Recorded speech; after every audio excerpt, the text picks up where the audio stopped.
Hello, and welcome back, listeners, to another sexy installment of the Dual Screens podcast, our ongoing coverage of all things love and apparently sex for the month of February. We covered Boyfriend Dungeon last week, which was nice, discussed some pretty intense themes about love, relationships. But now we're going for the more raw side of things, more animalistic. And joining me this week, and I'm very excited about this, is Jay Acevedo, Communications and Marketing Manager over at Nutaku, the world's largest English gaming platform dedicated to 18 and over titles. Jay, welcome to the show. How's it going, man? Thank you. Thank you. It's a pleasure to be here. And also, it's the first time that someone puts my name and animalistic in the same phrase. So Yeah, it's I mean, amazing. it's a thing we should all aspire to at some point in our lives. I believe so. Yeah, I To believe so. have that association. But we'll find out what you like in the bedroom in the rapid fire section of the podcast. Oh, wow. You already, it's just coming out of the gate. But for those who are new to the podcast, like our good friend Jay over here, this is the world's #1 indie developer interview podcast, probably. And this posts each and every Friday for your listening pleasure on all those juicy and sexy podcast platforms like Spotify, iHeartRadio, and wherever else you may find podcasts. Whatever Google's calling their shit these days. Now, Jay, we usually have a leadoff question for the show, and I'm just going to take a moment here. I don't do notes usually, but I have some notes with me, as the camera can see. I'm just going to read off an excerpt from the Nutaku homepage on your About Us section. Okay? Oh, boy. Okay. Nutaku is the world's largest English gaming platform, yada yada. We already discussed that. Our goal is to distribute high-quality games with stunning graphics and fully adult scenes, offering the best cross-platform gaming experience for every 18-plus player.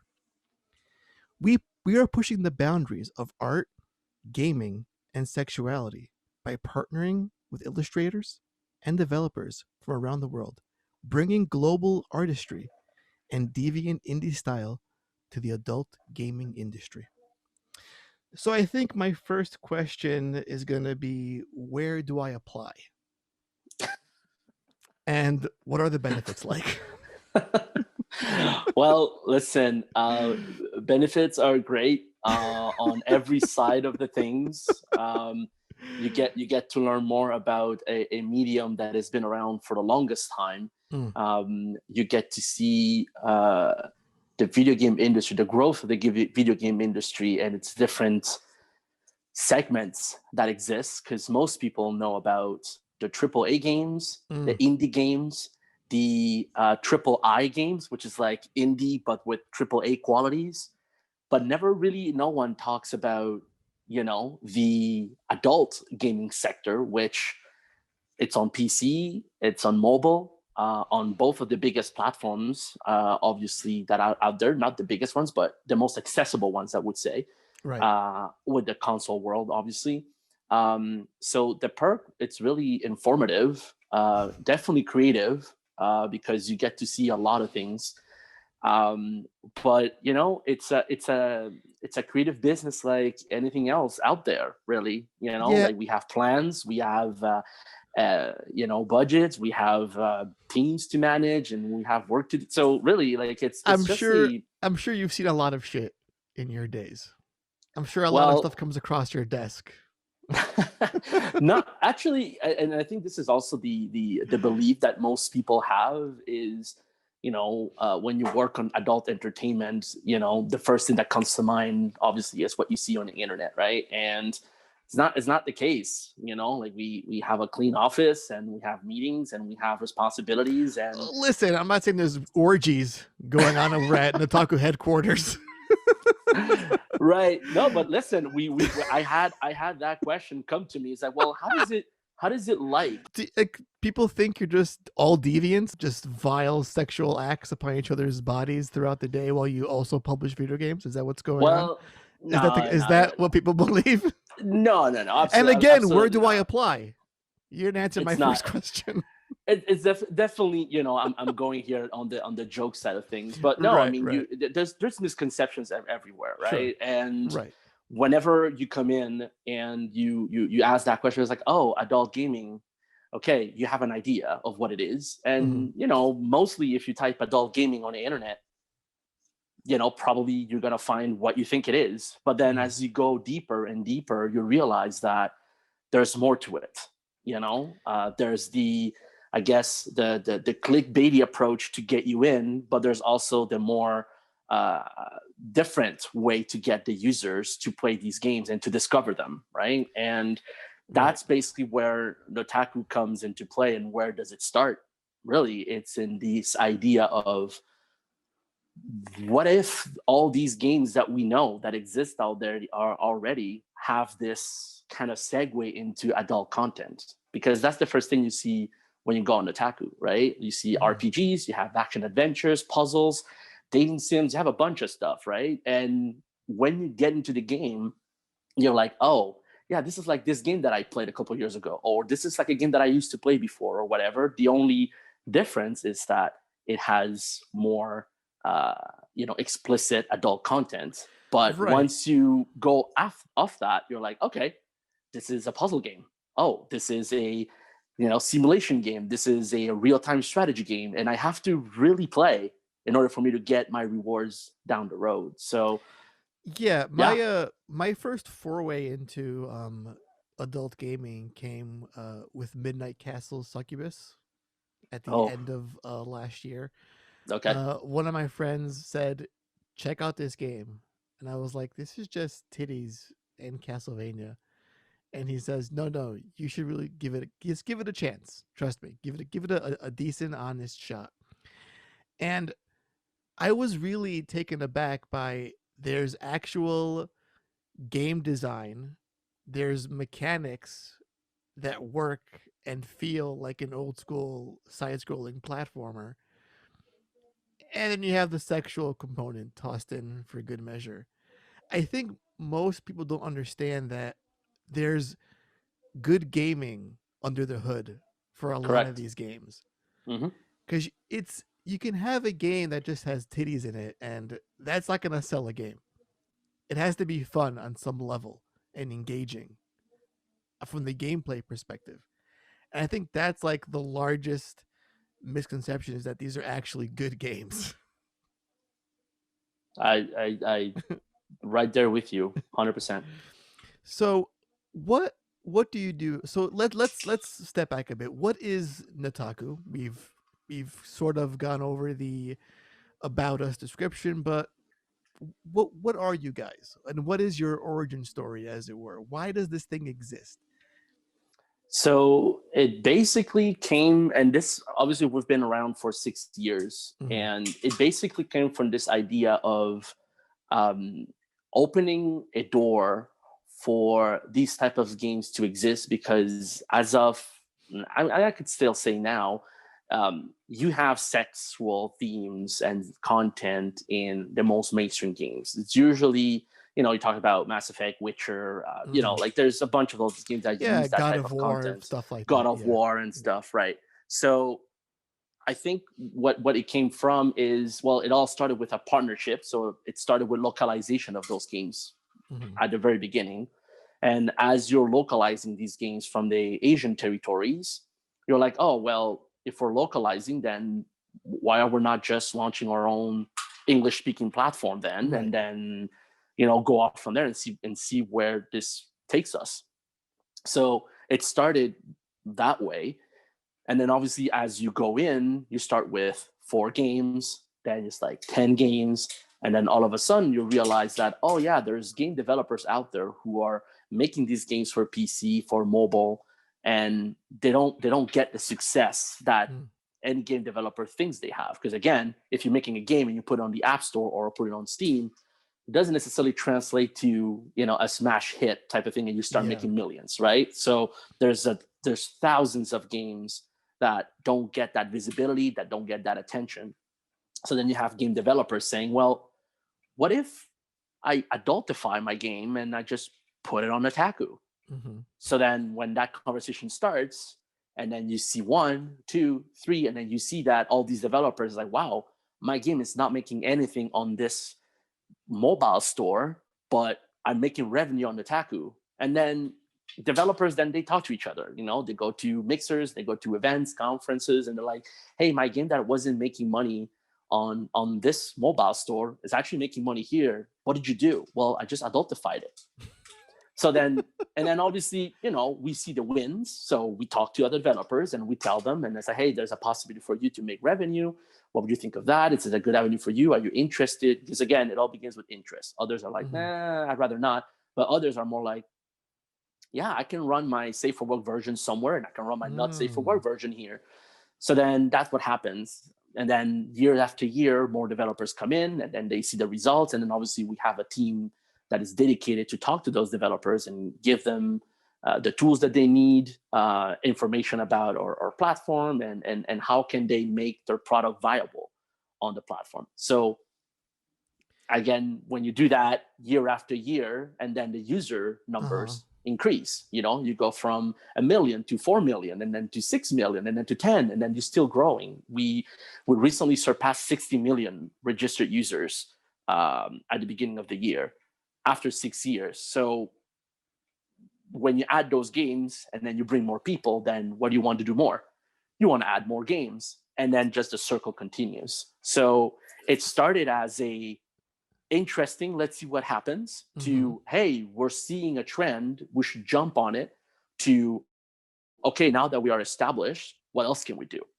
And again, for us, our mandate now is to continue what we started doing, but also now spread more the word on adult gaming exists. It's not what you think it is, and you should really pay attention because it's a booming segment. A lot of people are creating studios. Some are saving studios because if you're publishing on mobile and Steam, you're not making money, and all of a sudden you have revenue, so you can hire people. And then you hire different people because it's adult content. So then you have this creativity that comes into play to say, hey, you know what? I can do this, and I can do this way, and I can do it this way. So not only it increases the opportunities in the video game development sector, but it also brings a lot of creative people that usually wouldn't have the chance to work on a mainstream game. And then when they do their experience, it's like, well, you know what? I've done this for the longest time. I can take my portfolio and go somewhere else. And it just gives opportunities from a creative perspective as well. So you guys you're saying you actively try to tell developers we want you to add, not you want you, but like you're saying it would be in your best interest if you want to maybe make some more on the revenue side to adultify your game. How do you source those? Well, it starts with research, obviously, right. So, sometimes developers come to us because, hey, I'm putting this game on Patreon, for example, and, I want to monetize it for some reason. What do you think? So we have a business development team who helps those developers say, well, this is the best practice. This is how you can do it. And this is how you should do it. And at the end of the day, if you want to do it, it's there. If you don't, totally right, fine. Of but, course, yeah. We're there also to guide that conversation.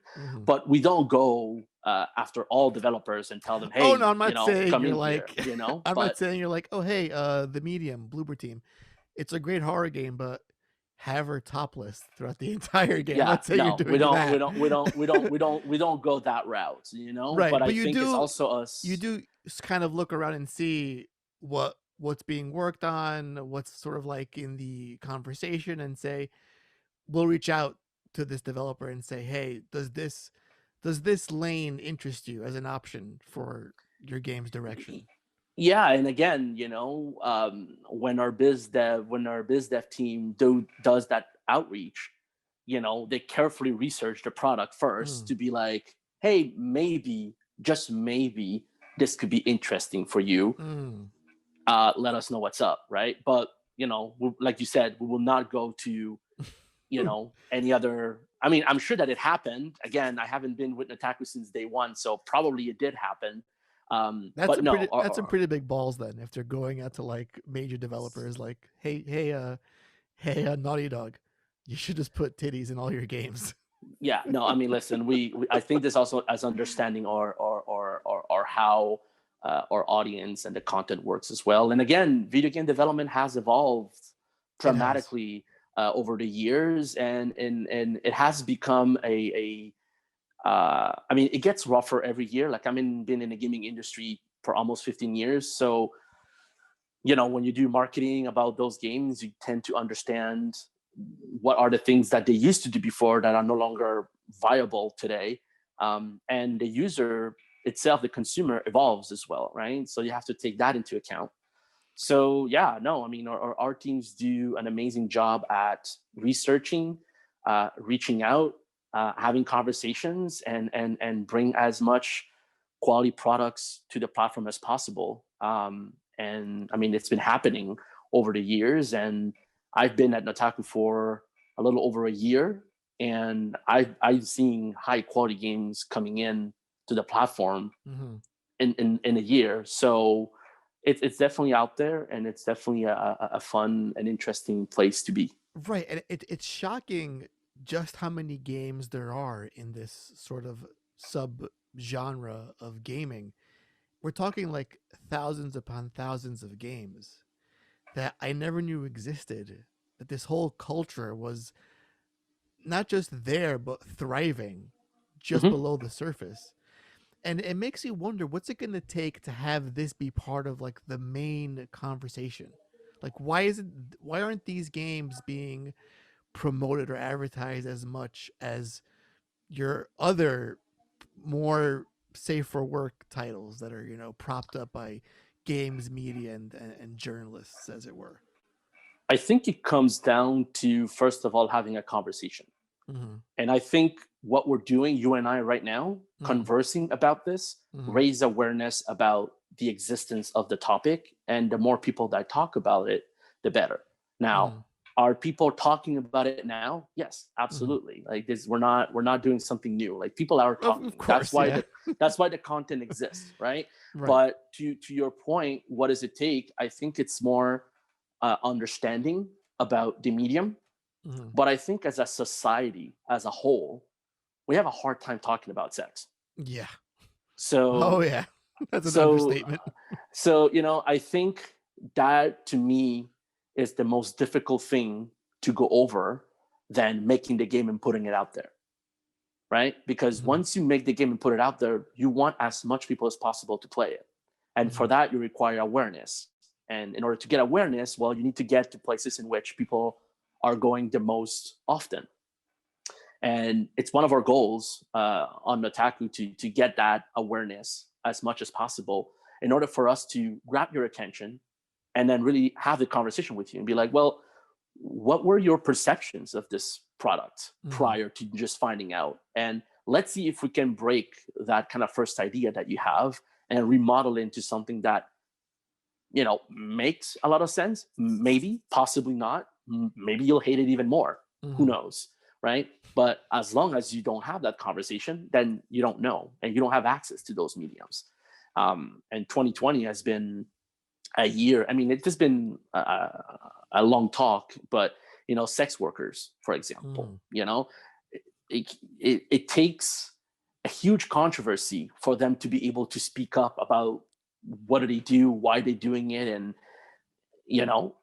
people are still kind of shoving that to the side and not believing in it or having a bad idea or perception of it, and it's that it. So I think at the base of your question, I think as a society, we need to get better at talking about sex. Right. and I and find it's it. and the thing is, it's not our goal, right? We just want to kind of Yeah. ring that bell to begin that conversation, but it's not our goal to do that. Is a bunch of elements that Sure.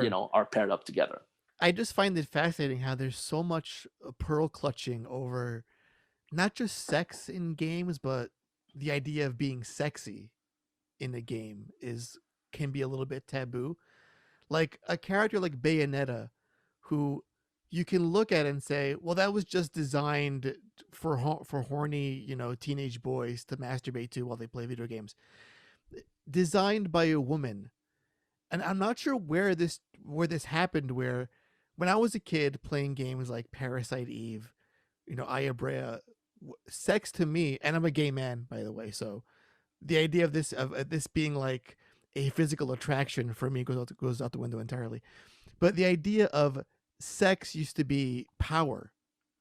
Like being sexy is being powerful, and knowing that you're sexy was a power symbol. And now I see when I read about sex or being sexy in games, it's we have to cover it up. It's demoralizing. It's demeaning. It's sexist. I'm like, that is not at all what these games are trying to do. And you're having like a titty attack, for lack of a better term, over a little bit of flesh when whole swaths of games exist that show way more than what the mainstream is showing.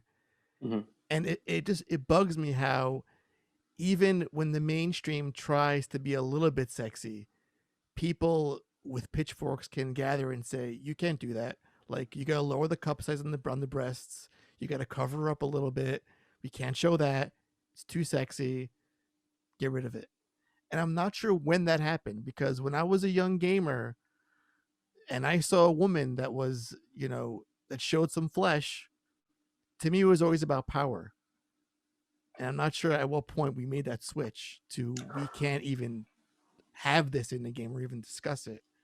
And if But you I like think, it, then something is wrong with you as well. well, I think it comes down to what I would just mention is just a Mhm. better understanding on how to talk about sex. Right. And the game industry that we grew with Mm-hmm.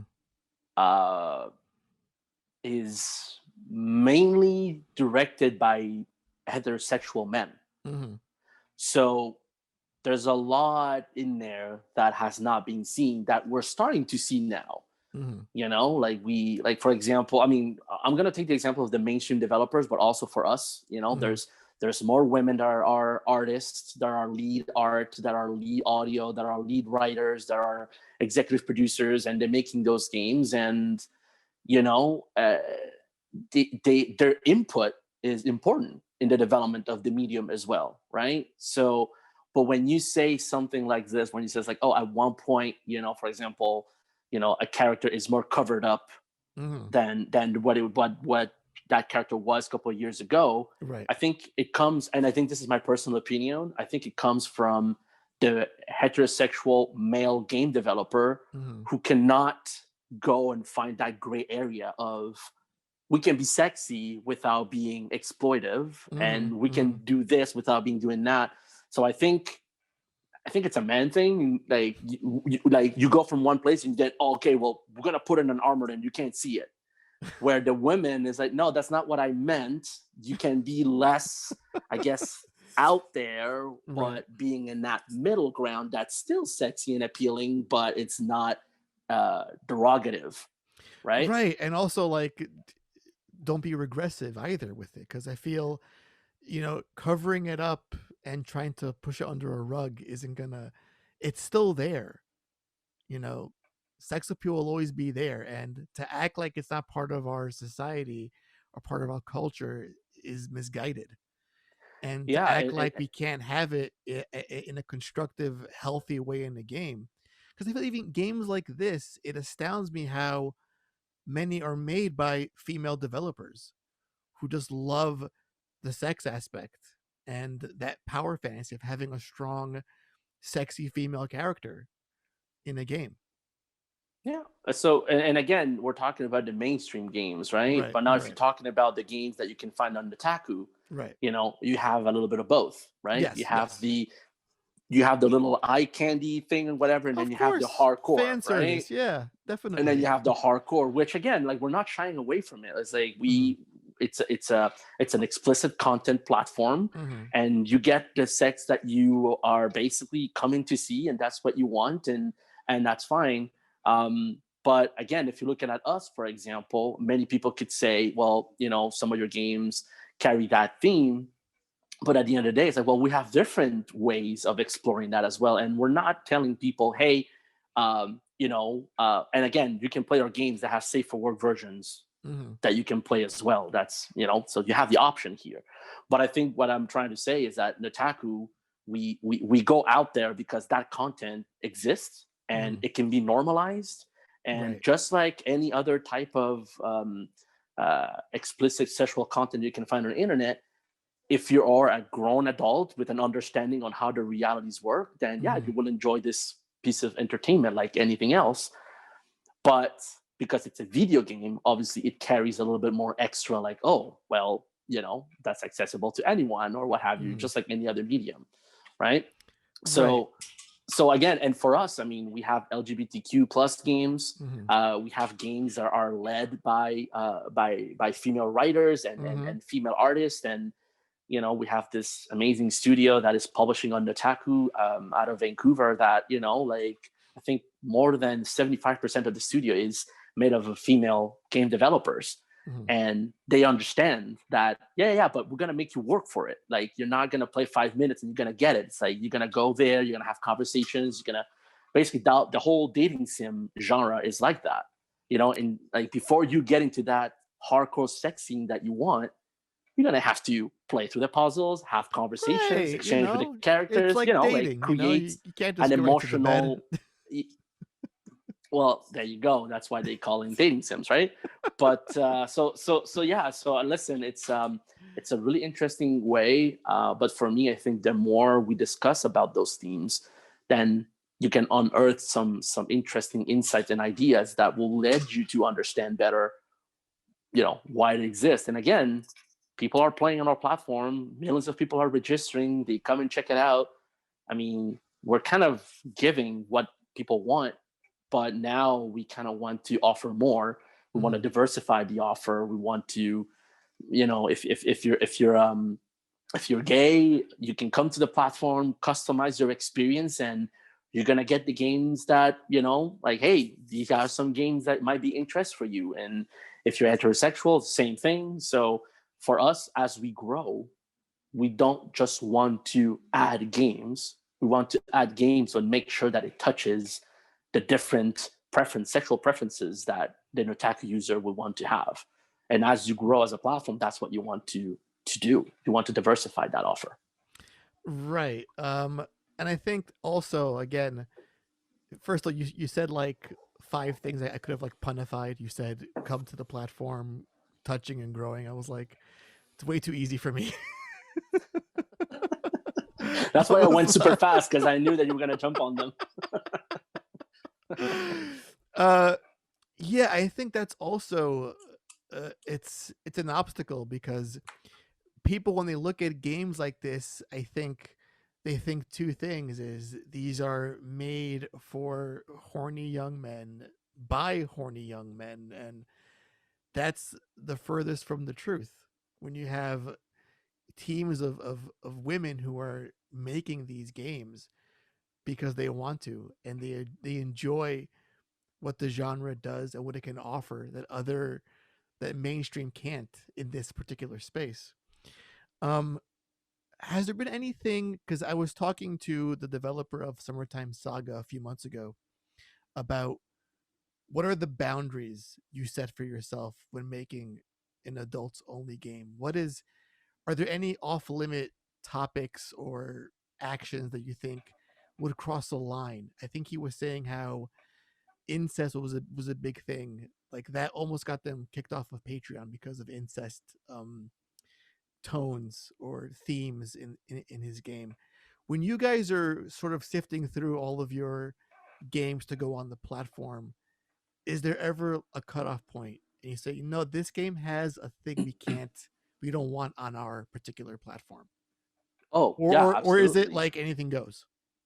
No. We have a strict compliance Mm-hmm. rule on our platform as well. So luckily, our developers, they I think they understand that now. Mm-hmm. So um, when they come to us with the games, and again, I'm not part of that process itself, but I feel like also the more that these developers see the games, they kind of know where they can go and how far can they take things.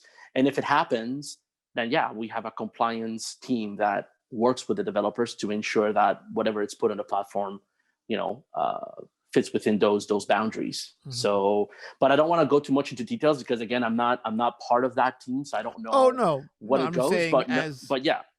just as you've observed in your time Oh with the yeah, no, company. absolutely, Like, absolutely, yeah. like, what would you say was like the craziest thing that you saw that folks were just like, we can't have this on Nutaku? Honestly, I when the games get to me, they've already They've been cleaned up, you know, as best as they can be. Yeah.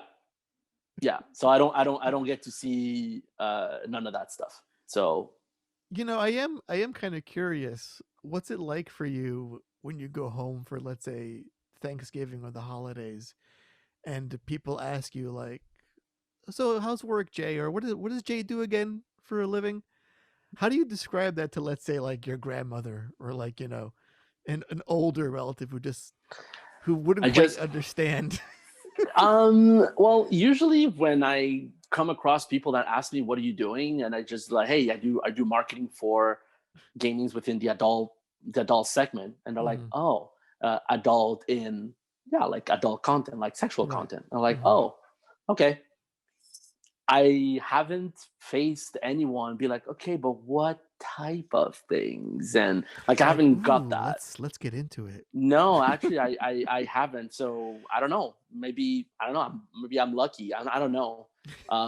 But no, I don't get that actually. That thing. And if it gets to a point where it could be something that they want to know more about, I just tell them basically, well, it's a segment that exists and it's been around for the longest time, and this exists, and that's it. You know, my goal is to raise awareness and to, you know, tell people that this platform and its cool games exist, and we go from there. And usually it just kind of shies away, and that's it. We talk about something else. So It's just that's it. too hot to handle for some people. Now, if you would have asked me that question, I don't know, 20 years ago, maybe I would have had more reticence or maybe more questions and things like that. But like we mentioned at the beginning, society has evolved a lot. So I think now people are like, oh, okay, you know, and Right. They're that's more accepting than they totally were fine. 20 years ago. But did you? Yeah, and again, I can't speak for my female coworkers, for example, because they might have another different experience on that. But from my standpoint of view, no, I don't get that. I don't get that kind of like, oh, what are you actually doing? Are you in the games? Type of thing. Like, no, I don't get that. But I'm sure that if we ask one of my female coworkers, yeah, maybe they get more questions than I do. As Right, anything right. else, really. I mean, I could totally see that happening. yeah. So, but I can Now, only speak for myself. because you were saying how you've been in this industry for 15 years and with Nutaku for 1 year, were you always dealing with marketing with these kinds of games, or is this your first sort of step No, into this industry as a whole, this is the my adult only first sector? step. Yeah, So it's my what was it first like? step. Like, how were you? What drew you to it aside from the obvious? What made you say, you know what, I think I want to do this? Is it just because of the challenge? Was it for the boobies? You know, what was No, the challenge, the challenge. I mean, and again, when we're mentioning at the beginning how the entertainment industry as a whole is evolving, and how the adult entertainment sector is still fighting with a bunch of issues and hurdles to jump in, but they still grow, and they still, you know, evolve in certain in their field, and it becomes more acceptant to have the discussions. For me, it was more about the challenge. I was like, okay, but with all my knowledge of marketing mainstream AAA games, and I did independent games, and I did VR games, and it's like, what is it that my learnings that I can bring to this industry? And but knowing that I was going to learn more than what I was going to teach them, Mm. if that makes any sense. Right. So Um, I was gonna ask you as a follow up to that, like, I'm sure you thought to yourself, like you were saying, I have all this experience and I can bring that to the table to help kind of bring this more to the surface. But what has this platform taught you? More about yourself than anything else, would you say? about myself, I mean, Mm-hmm. I was already an open-minded person to Mm-hmm. begin with, which is why I went for the job and went through the interview process and everything. And they were Mm-hmm. like, I like, you do know that this is adult content, right? And I'm like, yeah, that's It's totally gonna fine. keep. It's like this guy sounds good. Let's not spook him a little bit. You know, it's like naked waifus in the whole thing. Yeah, I know. Yeah, I know. Okay, just want Yeah, to make no, sure. because I mean, Just want to make sure you're aware of that. sometimes people go for the job and they change their mind after, and that's totally fine. But I remember, at Cowards. my getting asked, like, well, I just want to make sure, like, are you comfortable? And I think it was one of, like, if not the first, probably the second question is like, are you comfortable with adult content? And I'm like, yeah, like I can have those conversations, and that's totally fine. Mm-hmm. So for me, what's more about the challenge, just like, okay, like, this is interesting. It's a medium that it's makes total sense, and this is me coming in also not knowing much about the sector, knowing Mm-hmm. that it exists, but not knowing about the growth and the studios and the people involved and all of that. And then when you go in and then you start digging and you start reading, you're like, okay, this is very similar to what video games were 30, 40 years ago, Mm-hmm. when it's like, what is this weird thing? And I don't understand it, but yet people are playing it, Mm-hmm. you know? So I saw this as opportunity like that, as well. What if we could do something about it? And what if things that the mainstream world does, we can do on our end could work, right? So for me, it was more about that challenge and to be like, okay, what can I do? But also, as I went, realizing that, oh yeah, a lot of these mainstream things are not applicable in this world, Mm. because you can't do proper marketing ad buys because you're an adult company. You Right. can't do, TV ads because you're an adult company. You can't do all the activations in the world because you're an adult. So there's a lot of hurdles.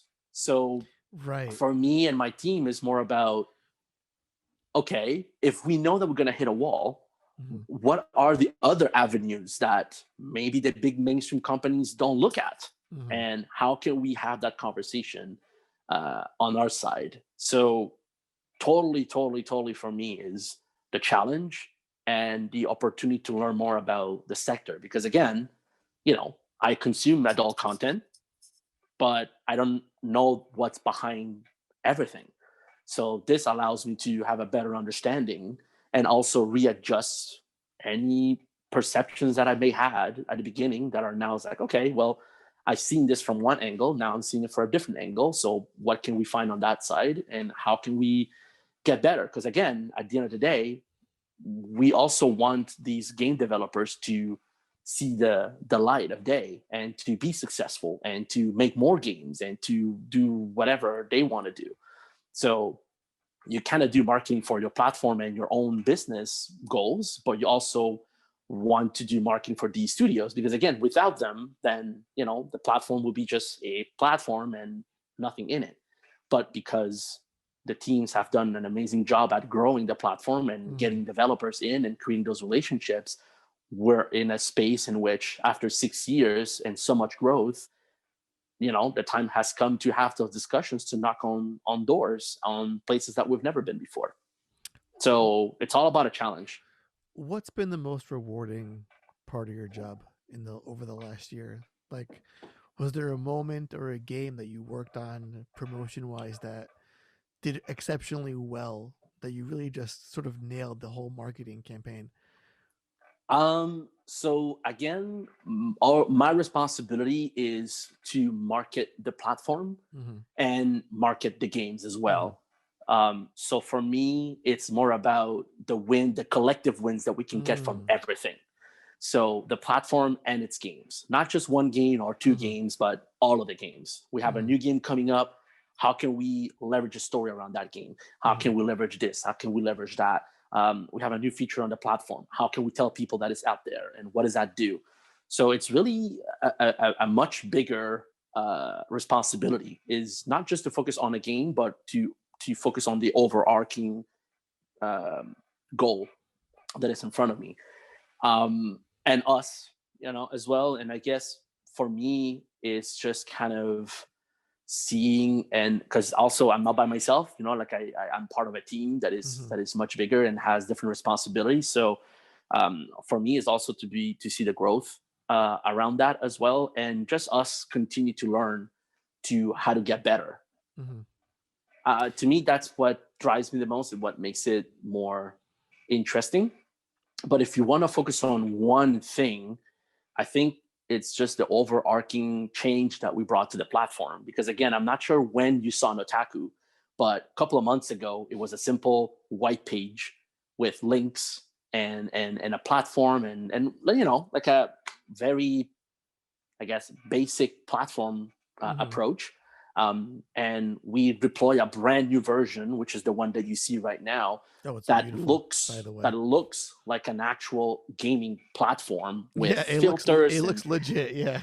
yeah, exactly. So I mean, if we, and this is me, but the entire Nutaku team is proud, Mhm. incredibly proud, to have that platform get redesigned, get put up there, and really see positive responses from people. And like you said, it makes it even more legit and make us more people wanting to sign up and play games and see what's up, rather than just a simple web page with a login and some games. And it works great, but Right, but it shows that you're taking it seriously. Like exactly. you're not just bullshitting around. This is an actual it's a passion for you and the team. You and like want i this to and grow. And like I mentioned at the very beginning too, there's other platforms out there and there's other things out there that exist, but Mhm. you definitely want to be the one that is kind of there, that people are like, oh yeah, but that one is good, is well managed, it looks great, is fun to use, is this and that. So you definitely want to be that platform. And yeah, so I guess our biggest pride for me and the entire team is to really see that new Nutaku destination going live and people loving it. Yeah, it's I never saw it beforehand, so I wouldn't know what the older version looked like, but when I was doing my research and I came across you guys, I was like, this is professional. Comes to mind immediately when I look at this page and how it's all set up. And it's you put a lot of thought and care into it because you want people to respect what you're doing, and it's not all about the fan service or the sex and the nudity. It's about having all of these, giving a platform and a voice to all these developers who really work hard to make these games. And it sounds corny, but it's they need that. They need that validation, and to have it look as well as it does, I think goes a long way for those who might be reluctant to even approach the genre because they Right. know when they see you guys, it's a safe space for them and it's welcoming and it's no matter what anyone says about what you do, what you want to create, you have a home here. And it feels like a Correct. home in a lot of ways.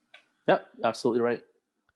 It's just funny how I have such a serious tone and I'm looking at the page. I just see like just all this nakedness. I'm like, yeah, but I'm still being serious. Um, what would you say? I know you don't want to highlight like it's all about the platform as a whole for you, and it's all the games on it. But what would you say, if you can think of one or two, is your most anticipated game that's coming to the platform? And again, I said coming there, and I'm trying really hard. That it's coming to the platform. Right. Well, unfortunately, I can't share those details ahead of time. But what I can tell you is that last week, I Mhm. believe, we announced that one of the most popular franchises out there, Honey Pup, Yes. uh, I they're was hoping coming you would with mention this one. they're coming with a sequel, and it's going to be available on Nutaku. The first game was also available on Nutaku, Mhm. but yeah, they're bringing the sequel, and it's going to be available on February 8th. Um, so I mean, I know that there's a huge community around that game, and we're ready to give them what they want, right? So that one is coming. I know that a couple of weeks ago we brought Full Service, Mm-hmm. which is an incredibly popular gay dating sim game Mm-hmm. uh, that came to Nutaku as well. So it's available on Nutaku. Mm-hmm. So those are the two games that I would say that have some sort of cult following and fan base that are getting served on those with those two games. And obviously, we have an interesting lineup of Mm-hmm. games coming up. Um, but unfortunately, I can't really Oh no, share more it's details all on right. that. It's all right. But again, we again, it's all about quality. It's all about welcoming all these new developers, and sometimes is the seasoned developers who are coming up with a second or a third game. So 2021 is going to be an interesting year for us I because bet. now we have this full redesign that has happened. So it's right there, and cool new games are coming up. So, but we'll be more than happy to share that information with you and your community Oh, of course. once that happens. Of course. I think to circle back to Honey Pop, that's one of the few that actually broke through that the barrier into the mainstream conversation. I feel like that was covered by most outlets when it first came out. Like it actually broke through that silence, that cone of silence like that surrounds these kind of games, and the sequel looks even better. And you Right. bet your ass I'm going to ask you to have him come on the show at some point because I have to know that game story at some point.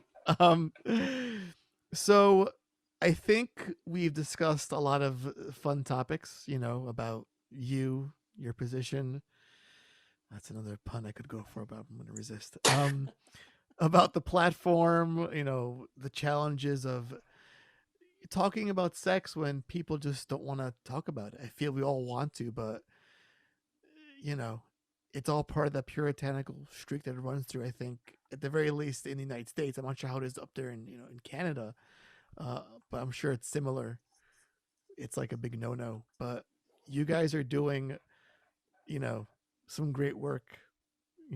One one hand at a time, as your as your website says. So I think we should get into some deep conversations, some deep questions about you as a person, Jay.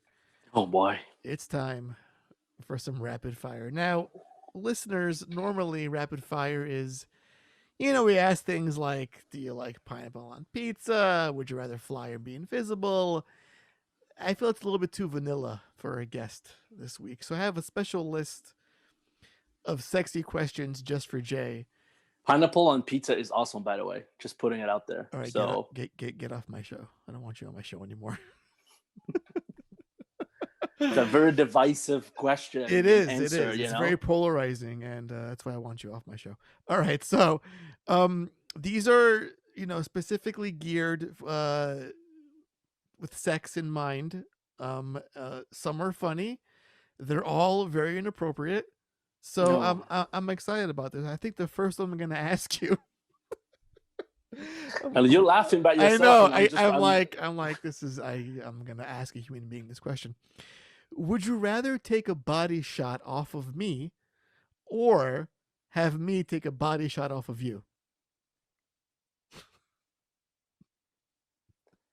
uh, that's a good question. Um, I don't know. Can we go simultaneous? You know what? Option C is always good, so I'll give you that. There you We'll go. we'll, we'll figure out a way to do it both at the same time. Okay. It sounds like a disaster, but we'll have fun along the way.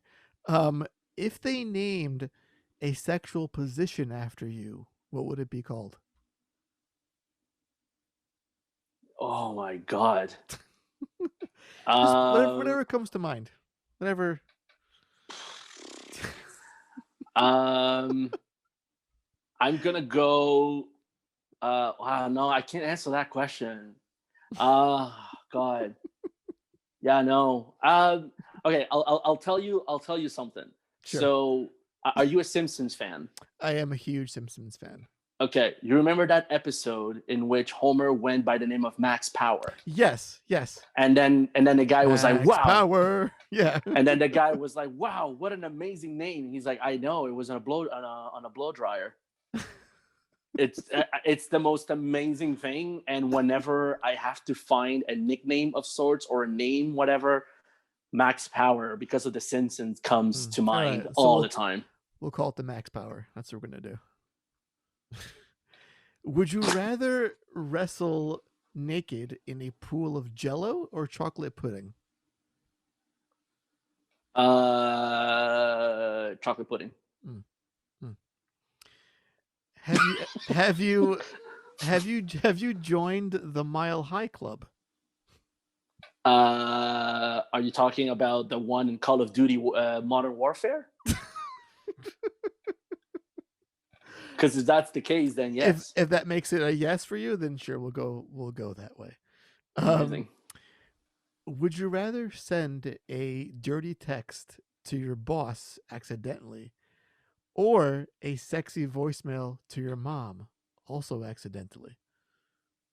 Oof.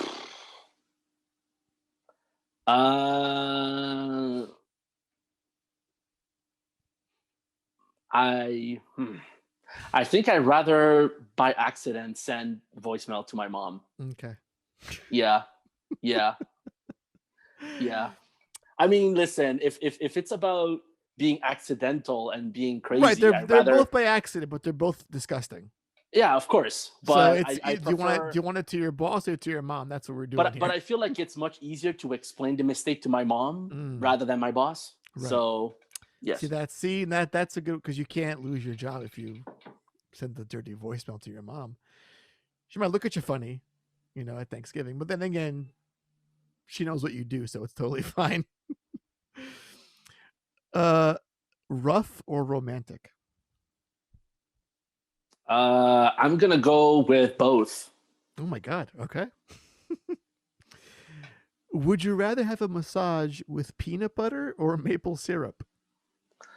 Oh, what is up with the food? God damn. Come on, food and sex are intertwined. You know Um, this. I said again. What did I say again? Peanut butter and what? Peanut butter or maple syrup. So you're getting a full body massage, and as the lotion, they're using either peanut butter or maple syrup. Now, I'm not gonna say chunky or creamy, because I feel if I said chunky, that's just torture. That sounds sadistic. Yeah, and also I feel like peanut butter. It's like toothpaste. So I'll go with syrup. Maple syrup, interesting choice. Yeah, I'm Canadian, so I'll go with Oh, maple see, I should syrup. have known. I should have known. There you go. Gotcha. Canadian maple syrup. Quickie or a marathon session? Both. My God, you can't. You keep copping out on me. You can't. It's one or the other. You never said it was illegal, so I'm gonna ride that. I'm gonna ride that until the end. Do you prefer eye contact or not during sex?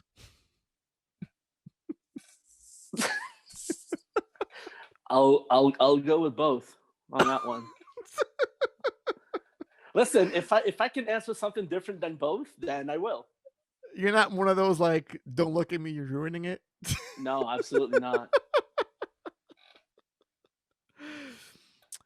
Would you rather eat a cake that tasted like dick, or suck on a dick that tasted like cake? And yes, it's still about food. Yeah, I think I go with option 2, just because first is just gross. If you had a chance to make your own game on the platform, what would your elevator pitch sound like?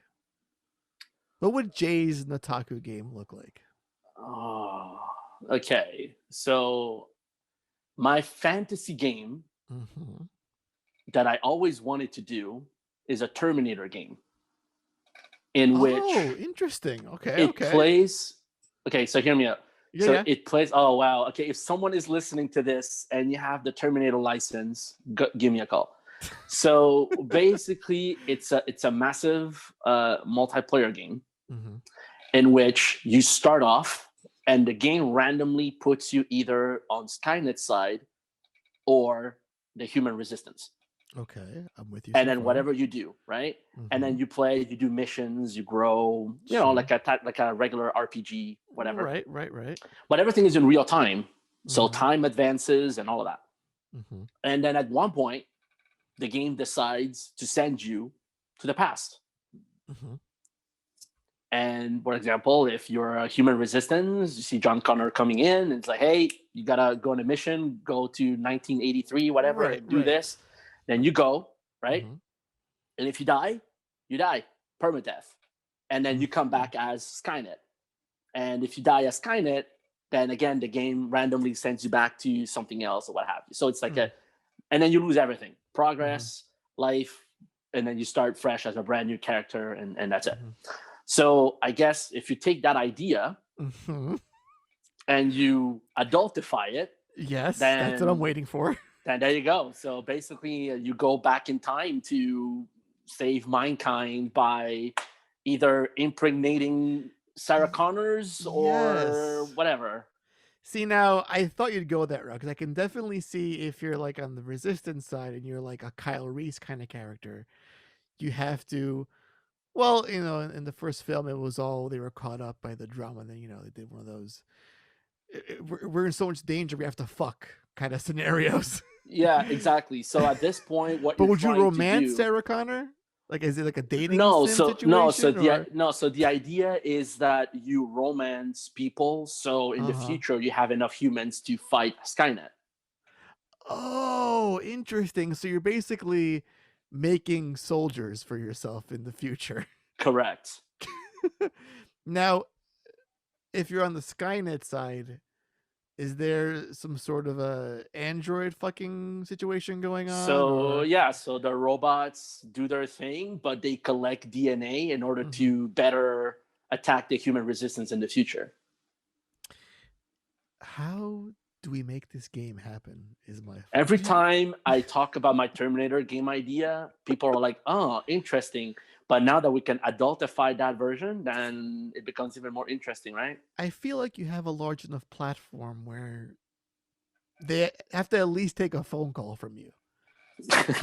Well, for that we need the Terminator license for that. Actually, no, we don't need a Terminator license because No, then you can do something similar to that. Yeah, right? You can yeah. make it. Listen, the idea of robots and machines versus man has been around for 1,000 years, so you can do that.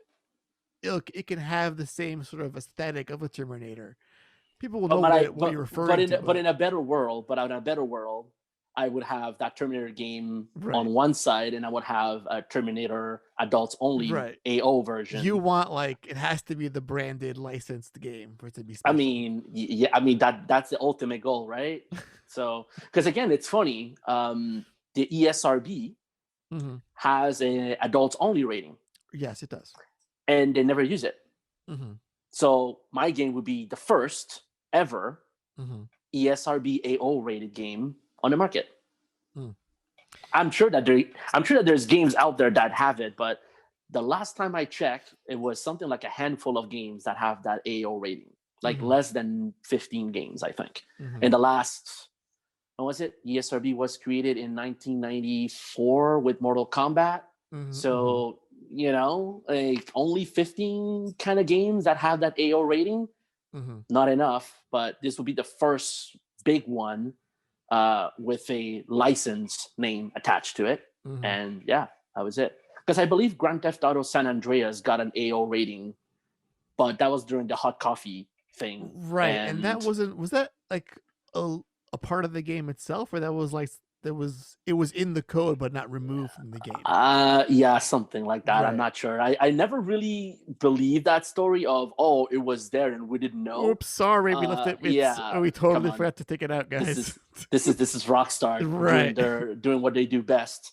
But no, I think they got the rating, but something like for a couple of weeks they got the rating, and then they released what was it, like a second edition, I think it was called, or whatever, Right. and then that got the M rating, obviously. Right. Right. And then the copies that had the AO rating went on eBay, and people wanted to buy them because it's a collector's item. So It's like if someone is watching or listening to this podcast and owns one of the rarest AO copies of San Andreas, it's something. It's something. yeah, it's like the most But yeah, the loosest way you could use the term adults only.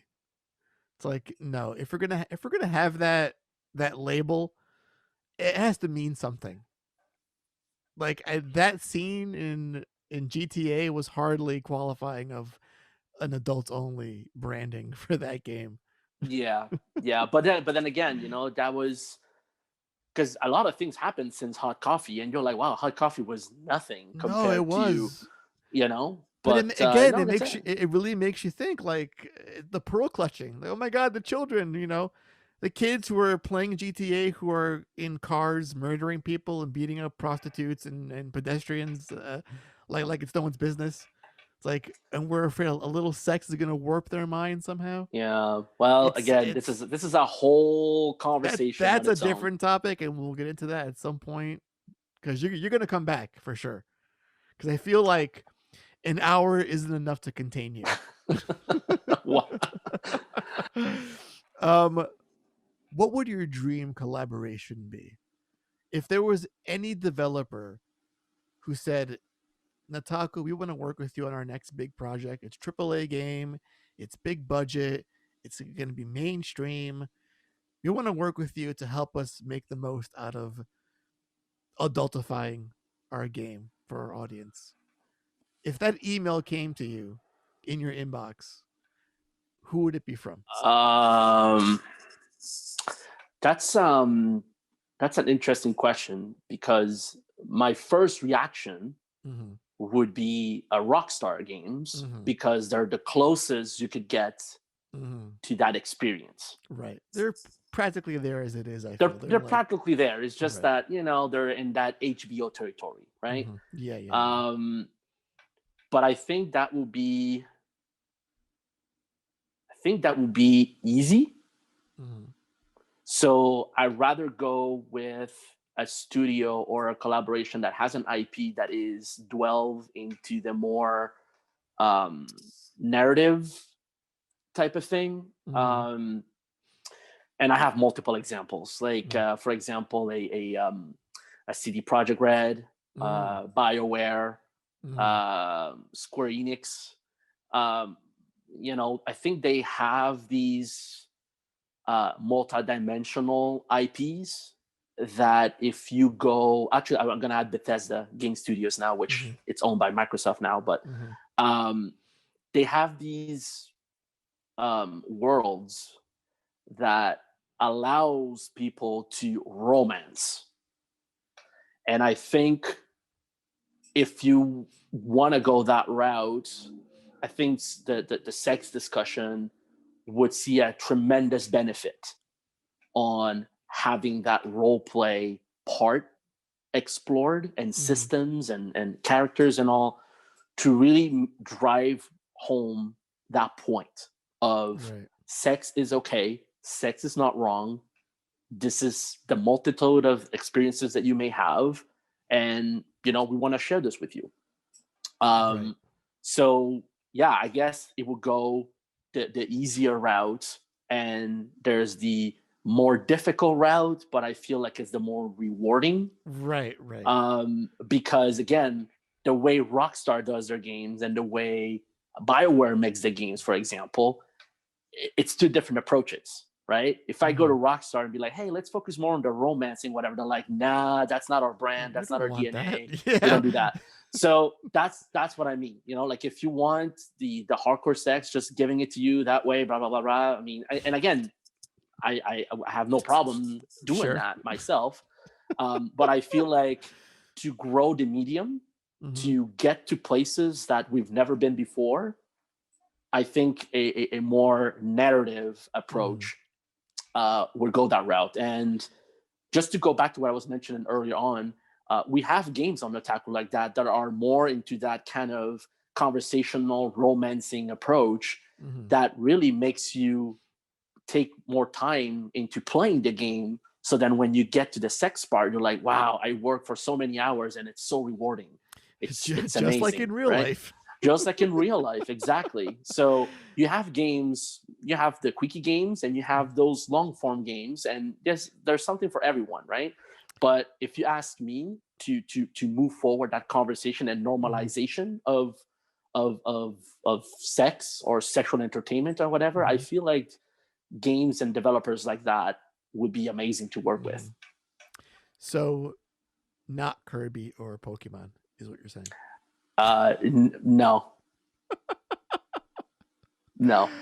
But listen, I heard ideas and stories about how can you Listen, make Kirby a writes itself. I mean, he sucks and blows. I mean, how that's not a sex game yet, yeah, or adults yeah, only. It's right. It's right exactly. there. It's just it's there.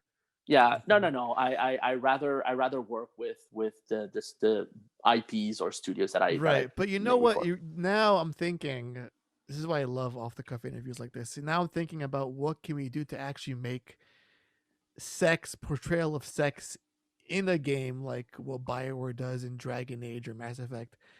How to make it look less stilted and artificial and just you know less awkward because the idea of sex shouldn't be okay. I want to skip this cutscene because it's just these models on the screen just it looks weird to me how they actually do it in the game. So I think that's a way you can go is how do I make these scenes in the game feel a bit more um, based in reality, Hmm. not just a computer model doing some weird motions on the screen, then it fades to black before it's even over.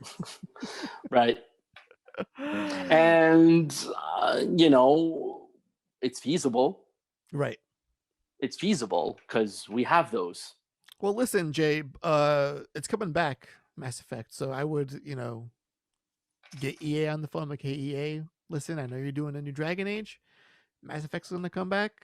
Let's discuss how you can make your sex scenes a little bit more steamier and real and meaningful to the player, not just like, what is like, you know, I don't have a lot of shame when I play video games or even watch like pornography, but like something about video game characters having sex like in the Mass Effect game just seems like secondhand embarrassment when I watch it sometimes because someone actually had to sit there and do that. It's like that could be so much better if you tried it a little bit more. But that's where you guys come in. I feel so. Maybe that's your next step in the And industry. listen, there's so many things to do and to realize Mm-hmm. in order to get there. But just like I mentioned in the beginning, for us, our Right. goal is to get the word on Nutaku out there, Yes. to So. have opportunities in which BioWare be like, hey, let's give them a call. Mm-hmm.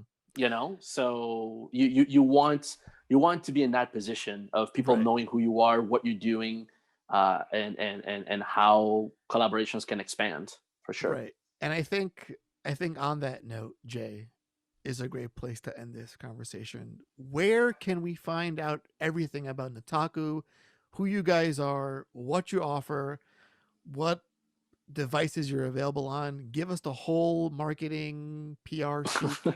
The floor is yours. Just go Well, for it. it's really simple. Nutaku.net, and from there you will find the games. You can create your our account. It's free. You can play games for free. There are premium games as well that you can purchase. And you can find us on social as well. We're on Instagram. We're on Twitter and Discord. So all that information is available on our main page, attack.net. And yeah, sixth year. A lot of cool things are coming up. And we're looking forward to share more with the world and with you and your community. So thank you for having us on your podcast today. Yeah, you've been really great. Thank you for joining us this week. This has been a lot of fun. It's opened up again. It's. I'm amazed by how deep this really goes, and in a non punny way. It's I really wish that this was part of the conversation more, because if you can look past a lot of that initial reaction of this is just, you know, exploitation of a person's body, you know, for clicks and for sales. If you can get past that misconception, you can find some of the most enjoyable games you ever played in this genre. Yeah, And totally listen, agree. I've never been a closed-minded person. I've always been open to new ideas, and I feel it's do yourself a favor, listeners. Unclench your buttholes and just explore. Take a peek and see what it has to offer. It's gonna surprise you. It's gonna Yeah, no, surprise you. absolutely, absolutely. Yeah, no, and that's the thing, you know. But yeah, I mean, if you, like you mentioned, I think it's deeper than that. Is there's a meaning to it, and yeah, it's all about going beyond the misconceptions and just show an open mind and see what that takes you. All right. That's a good place to end things. So thank you, Jay, for joining us. Thank you, Thank you. listeners, for being with us for this last hour or so. It's been a great conversation. I wish I could do like 5 hours of this. I'm so enthralled by the entire conversation. We're gonna bring you back at some point, Jay. But in the meantime, listeners, be excellent to each other, and don't forget to make sure your partner also gets to finish in bed. It's not always about you. Don't be a selfish lover. And Don't be. don't be a selfish gamer. Again, explore. Expand your horizons. And again, open your buttholes to new things. And with that, we'll see you guys next time. The Duel Screens Podcast.